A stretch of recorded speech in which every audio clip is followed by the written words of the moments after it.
A few moments later.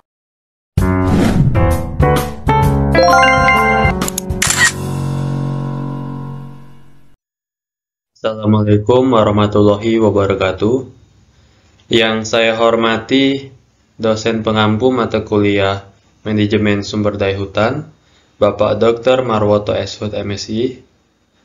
Baiklah, izinkan saya memperkenalkan diri. Nama saya Abdul Khairil Anam dengan NIM D12202069 dari kelas R002. Jadi di sini saya akan mempresentasikan hasil kerja pada kelompok kami yang berjudul Tantangan dan Peluang Sektor Kehutanan. Adapun outline dari PPT saya yaitu 1. Tantangan sektor kehutanan meliputi deforestasi dan degradasi hutan. Yang kedua, konflik tenurial. Yang ketiga, perubahan iklim. Yang keempat, kebijakan dan penegakan hukum. Yang kedua, yaitu peluang sektor kehutanan, ada produk hutanan kayu atau PHNHK, produk RED, teknologi dan inovasi dalam kehutanan, dan yang terakhir, pengembangan agroforestry yang berkelanjutan. Yang pertama, tantangan sektor kehutanan. Pengertiannya yaitu sektor kehutanan mempunyai peranan yang sangat penting dalam pembangunan ekonomi, perlindungan lingkungan, dan kesejahteraan sosial masyarakat. Namun, sektor kehutanan juga menghadapi berbagai tantangan kompleks yang berbeda. Salah satu tantangan terbesarnya adalah deforestasi dan degradasi yang diakibatkan oleh manusia, seperti pembalakan liar, konversi lahan hutan menjadi perkebunan atau pemukiman, dan kebakaran hutan. Berikut ini merupakan contoh dari tantangan sektor kehutanan. Yang pertama ada deforestasi dan degradasi hutan. Deforestasi adalah kondisi luas hutan yang mengalami penurunan yang disebabkan oleh konversi lahan untuk infrastruktur, permukiman, pertanian, pertambangan, dan perkebunan. Dari data Greenpeace, Indonesia adalah emisi gas karbon ketiga setelah negara Amerika dan negara Tiongkok sekitar 80% yang disebabkan oleh pembakaran hutan. Adapun penyebab dari deforestasi hutan adalah, menurut Ariana 2017, diperkirakan bahwa 57% deforestasi di Indonesia sebagian besar disebabkan oleh perubahan lahan menjadi lahan perkebunan kelapa sawit. Dan pada 20% lainnya bersumber dari pulp dan 20% lainnya bersumber dari pulp dan kertas. Berdasarkan pengertian tersebut dapat disimpulkan bahwa alih fungsi lahan mengambil peranan besar dalam menyebabkan deforestasi. Yang kedua yaitu tantangan sektor kehutanan adalah konflik tenurial. Tenurial ini berasal dari kata tenur dan bahasa Latin tener yang mencakup arti memelihara, memegang, memiliki. Dengan kata lain membicarakan persoalan tenurial sumber daya hutan. Tidak lain membicarakan soal status hukum dari suatu penguasaan atas tanah dan segala tanam tumbuh yang di atasnya. Konflik tenurial terutama yang terjadi di kawasan hutan dan lahan memiliki beberapa penyebab yang kompleks. Berikut ini merupakan faktor yang memicu tenurial. Yang pertama ada ketidakpastian areal kawasan hutan. Yang kedua ada paradigma pengelolaan hutan. Yang ketiga ada tumpang tindih perizinan dan alokasi kawasan. Yang terakhir ada kesenjangan pemanfaatan dan pengelolaan kawasan hutan. Konflik tenurial ini di kawasan hutan memiliki dampak yang signifikan terhadap pengelolaan hutan dan lingkungan secara keseluruhan. Berikut ada 4 dampaknya. Yang pertama, kerusakan lingkungan. Yang kedua, ada ancaman kehidupan masyarakat. Yang ketiga, kerugian pada ekonomi. Yang terakhir, ada ketidakpastian tata batas hutan. Selanjutnya, yaitu tantangan sektor kehutanan, ada perubahan iklim. Perubahan iklim ini memiliki dampak yang mendalam dan beragam pada hutan di seluruh dunia, yang berakibat luas pada ekosistem, keanekaragaman hayati, dan manusia. Peningkatan suhu global menyebabkan pergeseran zona iklim, mengubah distribusi jenis pohon dan komposisi hutan. Pohon yang sebelumnya tumbuh subur di suatu wilayah mungkin tidak lagi cocok pada kondisi iklim yang berubah, yang menyebabkan penurunan kesehatan pohon, kematian, dan berkurangnya keanekaragaman hayati.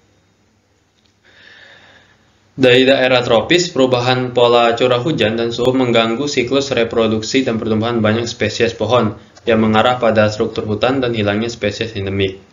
Dengan demikian diperlukan adanya tindakan adaptasi iklim dan mitigasi iklim. Pada dasarnya, upaya mitigasi atau pengurangan perubahan iklim melibatkan pengurangan aliran gas rumah kaca yang memerangkap panas ke atmosfer, baik dengan mengurangi sumber gas, misalnya pada pembakaran bahan fosil, untuk listrik, panas, dan transportasi. Untuk meningkatkan penyerapan yang menumpuk dan menyimpan gas-gas ini, yaitu pada contohnya lautan, hutan, dan tanah. Selanjutnya yaitu tantangannya ada kebijakan dan penegakan hukum.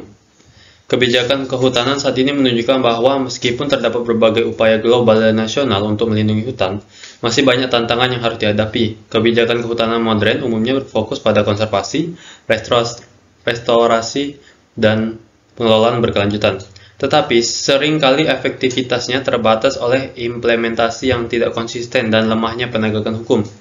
Tantangan dalam penegakan hukum di sektor kehutanan sangat kompleks dan sulit untuk diatasi secara efektif. Salah satu masalah utamanya yaitu keberadaan jaringan ilegal yang terlibat dalam pembalakan liar dan perdagangan ilegal.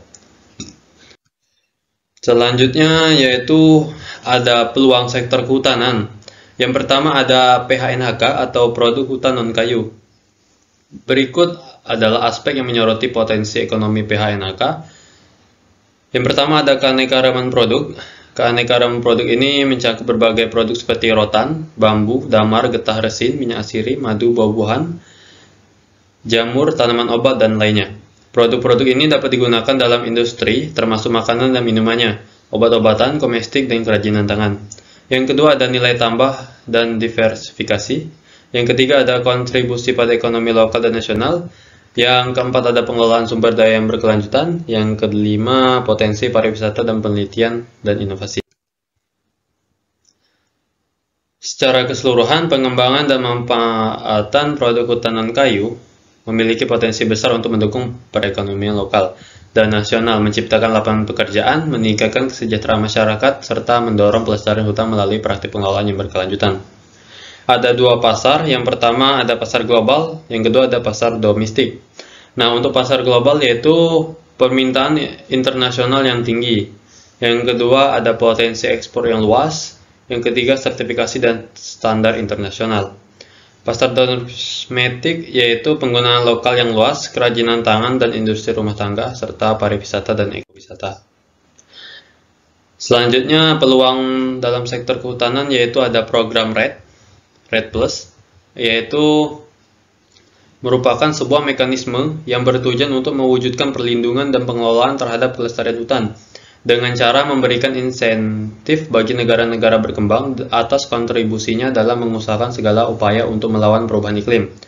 Program REDD+ ini dimaksudkan untuk menjadikan hutan lebih berharga untuk dipertahankan keberadaan daripada ditebang untuk keperluan lainnya.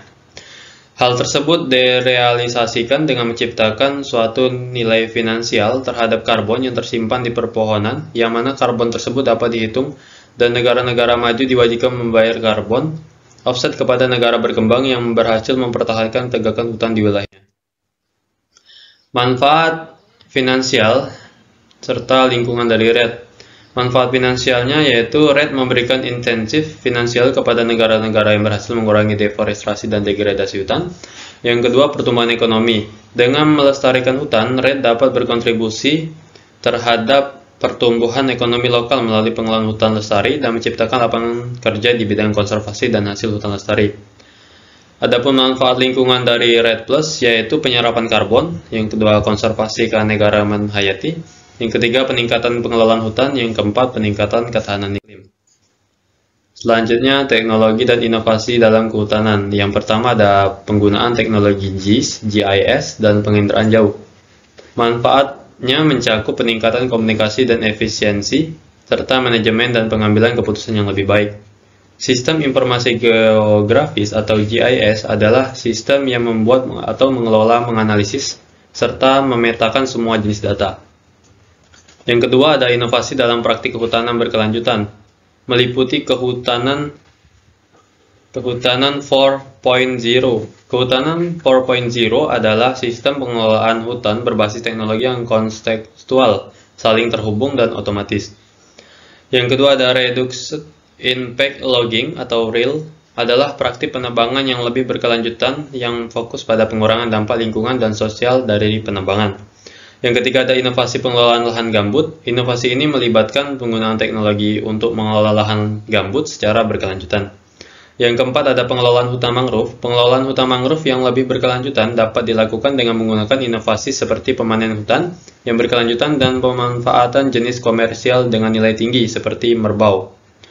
Yang terakhir ada pengelolaan multiusaha kehutanan. Pengelolaan multiusaha kehutanan adalah konsep pengelolaan lahan berbasis lengkap yang memiliki peran dan mendukung pencapaian Enhanced Nationality Detent Contribution atau NDC dan mengarahkan target Indonesia ke volume netching. Selanjutnya yang terakhir ada peluang sektor kehutanan yaitu pengembangan agroforestry yang berkelanjutan.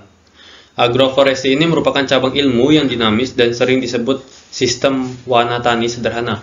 Agroforestry memiliki fungsi biosik, sosial, dan ekonomi yaitu mempertahankan hasil pertanian yang berkelanjutan, mempertahankan fungsi hutan dalam mendukung daerah aliran sungai atau DAS, mengurangi konsentrasi gas rumah kaca di atmosfer, dan mempertahankan keanekaragaman hayati. Pada level bentang lahan, skala meso, agroforestry memiliki fungsi yaitu memperbaiki dan memelihara sifat fisik dan kesuburan tanah, menyimpan cadangan karbon, dan menjadi keanekaragaman hayati, dan menjaga keanekaragaman hayati. Yang kedua ada relevansi agroforestry dengan program perhutanan sosial.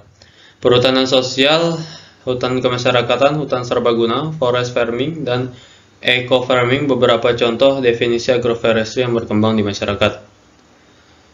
Yang pertama ada perhutanan sosial atau social forestry menghasilkan kayu dan non-kayu. Yang kedua ada hutan kemasyarakatan atau community forestry dan hutan rakyat farm forestry. Kedua istilah ini merupakan bagian dari perhutanan sosial. Yang terakhir ada hutan serbaguna multiple use forestry. Bukan bentuk pemanfaatan lahan terpadu, hutan serbaguna yaitu praktik hutannya memiliki beberapa tujuan yaitu produksi, jasa, dan keuntungan lainnya. Oke, adapun kesimpulan daripada PPT saya hari ini yaitu sektor kehutanan sangat penting dalam pembangunan ekonomi, perlindungan lingkungan, dan kesejahteraan sosial. Di Indonesia, kontribusinya cukup besar terhadap produk dalam negeri dan menjadi sumber tenaga kerja manusia.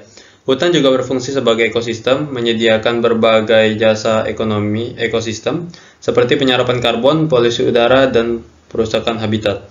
Namun, degradasi dan deforestasi hutan merupakan permasalahan yang kompleks di mana perubahan iklim mempengaruhi ekosistem dan ekosistem hutan. Konflik di antaranya masyarakat lokal, pemerintah, dan industri juga mempengaruhi konservasi dan produktivitas hutan.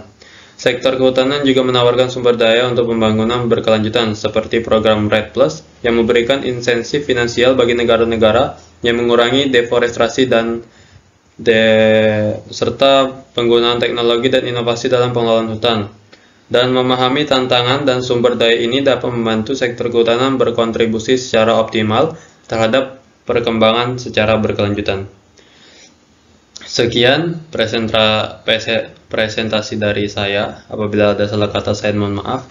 Wabillahi taufiq wal hidayah. Wassalamualaikum warahmatullahi wabarakatuh.